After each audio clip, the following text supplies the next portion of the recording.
Time now for your forewarned weather. All right, welcome back. Let's get another check of that forecast on this Wednesday afternoon. Seth, we're seeing a lot of the same thing that we've seen already this week. Yeah, I mean, basically a lot of the same stuff. Very dry, no rain in sight, and it is getting a little bit windier. So bad news for our fire conditions. It is critical out there, so you do want to be careful. Take a look at this time lapse. This is southern Utah. Notice in the morning, it did have a little bit of haze at our Black Desert Resort, but it cleared on out fairly quickly, and then we had a couple of clouds rolling on through, but they won't be bringing any precipitation. They're fairly thin, as you could tell there. And as we take a look at the satellite radar, you're going to see it's barely even picking up on those clouds in southwest Utah, just too thin. And then we do have a couple of wannabe showers popping up near Moab, just south of it, between there and Blanding. But I was looking at the webcams in the area, and it's looking like it's just virga, so it's evaporating before it hits the ground, and that also tends to bring gusty conditions, so it could actually worsen the fire conditions out there.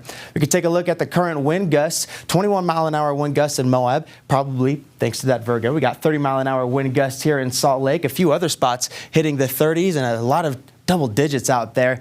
So bad news for the fire. We do have a critical fire threat, and a red flag warning is in place as a result. The West Desert and Mojave Desert, that includes this area right here, including Cedar City and St. George. That will be in effect until 9 p.m. on Thursday. The Wasatch Range and the Bear River Range has just been added to the red flag warning this morning, and that goes into effect on noon at noon Thursday, and is going to expire 9 p.m. Thursday. The rest of the state expires Friday night. We're looking at winds up to 25 miles an hour out of the southwest, gusting up to 40 at times, with humidity well into the single digits. As we take a look at this time lapse from Nelson Peak overlooking Tooele, I'm going to step out of the way so that you can look at it. Beautiful sunrise there, but it was smoky. Luckily, that smoke has tapered off, but we could definitely see more smoke on the way.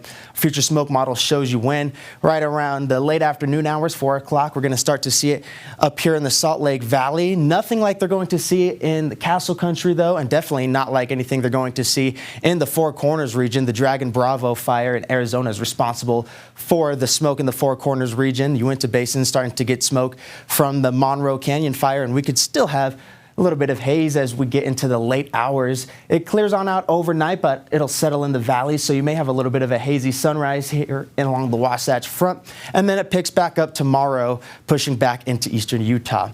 Temperatures right now are in the 90s across the state. We got a couple of 80s as well, low 80s for southwest Wyoming and in Cache Valley. 97 degrees in St. George, 93 up here in Salt Lake City. We are going to continue warming up, though, eventually reaching the upper 90s, 99 degrees by 5 p.m. And then we are going to get an increase in cloud coverage, but not much moisture associated with that. Our upper level futurecast shows us the big picture here. We have high pressure in place, acting as a storm block, keeping these systems up to the north. But as the high pressure system and low pressure system get closer together, those winds are going to increase as the pressure gradient increases, and it funnels the wind right through the Beehive State. As we get into Friday, the windier conditions do persist in the south, and this low pressure system, that's going to drag a little bit of that cooler Canadian air into the northern part of the state, but it's not going to be cool. It's going to be a little more mild. We get a little bit of a drop, but it's still going to be fairly hot, and that's going to hold on all the way through the weekend before high pressure starts to build again and things quiet down.